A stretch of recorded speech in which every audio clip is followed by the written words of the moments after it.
Bonjour mes frères et sœurs en Christ. Que notre Seigneur Jésus de Nazareth vous bénisse richement. Et nous donne cette grâce vraiment de nous être des chrétiens endormis. Nous sommes dans le temps de la fin. Et on a l'impression que plus les choses avancent, plus les chrétiens sont endormis. Que ça doit être le contraire. Notre Dieu nous invite à nous réveiller et à comprendre que les temps sont mauvais. Beaucoup d'enfants de Dieu ne savent pas qu'ils sont impliqués dans un combat spirituel. Il y a une grande guerre qui se livre entre la lumière et les ténèbres, bien sûr. Et nous, enfants de Dieu, qui sommes sous la lumière de Christ, nous devons prendre toutes les armes qu'il a mis à notre disposition pour résister contre le diable et tenir ferme pour tout surmonter. J'ai fait une vidéo là-dessus, mais je vais revenir cette vidéo là-dessus aujourd'hui. Il est important, toi, enfant de Dieu, que tu revêtes tes armes spirituelles tous les jours. Il est fait mention de cela dans Éphésiens 6, versets 12 à 18. Où l'apôtre Paul nous exhorte vivement à revêtir les armes de Dieu.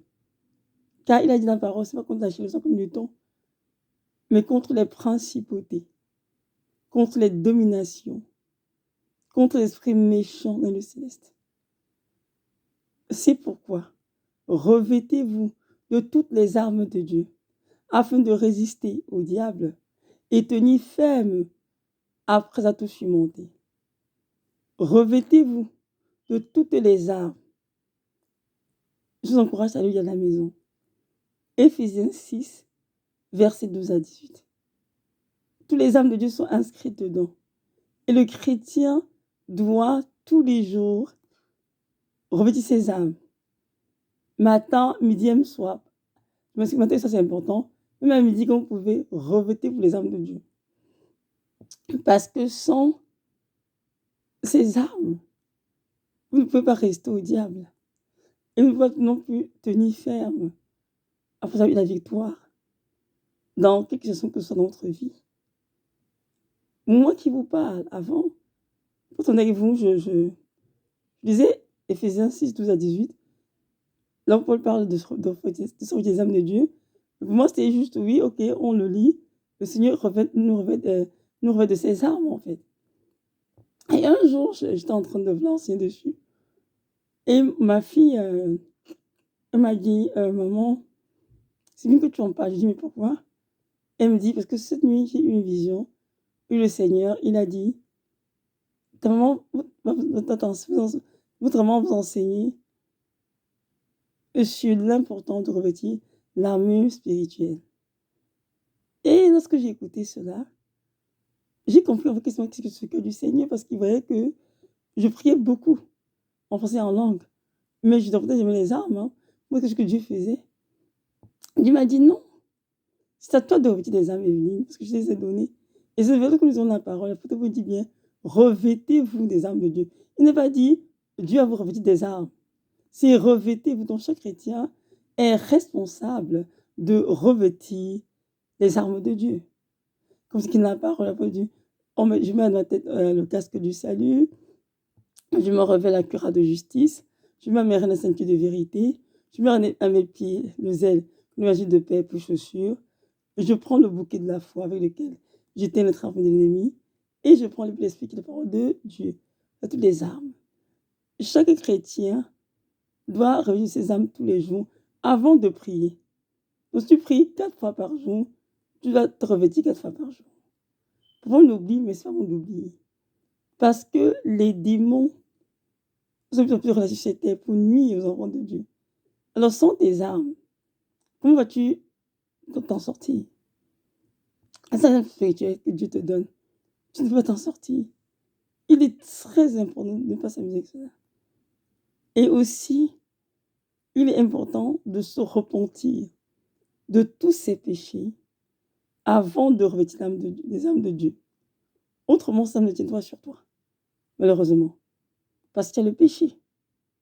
Et encore moins devant le nom de Jésus. Que dire au nom puissant de Jésus que tu es en toi? Le démon n'ira nulle part parce qu'il a en tué des choses qui lui appartiennent. La repentance est très importante pour tous ceux qui veulent la victoire dans cette vie chrétienne. Reste loin du péché. Si vous péchez, confessez-le rapidement et revêtez-vous l'armure et crue du sang de Jésus. Que ce soit l'utilisation du sang de Jésus, l'armure spirituelle, l'utilisation du nom de Jésus, tout cela est fait après la repentance. Tu ne peux pas utiliser ces choses dans si longtemps qu'il y a du péché dans ta vie non confessé. Ça ne donnera rien du tout. Mais si tu te repens de tes péchés, et que le Seigneur te purifie de tous tes péchés, là, ça va fonctionner. Et comme ça, les hommes spirituels de Dieu, lorsque nous les revêtons, sur notre dans la prière, on dit Seigneur, je mets sur ma tête le casque du salut, je me revêt la cœur de justice. Quand tu tes armes au fur et à mesure, dans le monde physique où nous sommes en train de prier, Dieu, dans le monde spirituel, il te revêt véritablement de toutes ces armes-là. Vous avez le péché, il ne pourra pas te revêtir, impossible. On tous très bien que le péché brise la communion entre Dieu et nous, une séparation. Donc, on ne peut pas se permettre de les revêtir sans avoir confessé nos péchés au préalable. Que Dieu nous aide, que Dieu nous réveille, nous garde éveillés. Il a dit dans le Matthieu 24, c'est pourquoi veillez et priez. Oh mon roi, aide-nous à veiller et à prier. C'est des jours où on est juste endormi, où les choses mondaines nous accaparent tellement qu'on est chrétien. Alors que ce temps pour nous d'être extrêmement consciencieux et assidus à la prière. Car sans la prière, on n'aura aucune victoire. Et sans la prière, on ne peut pas être connu au Seigneur. Sans la prière, on ne peut pas entrer au paradis. Comment? Impossible.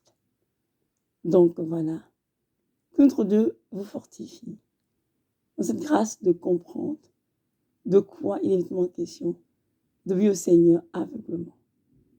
Je vous encourage à aller lire la parole, les textes que je viens de paraphraser qui se trouvent dans Éphésiens 6, versets 12 à 18. Que Dieu vous bénisse richement. Shalom, shalom.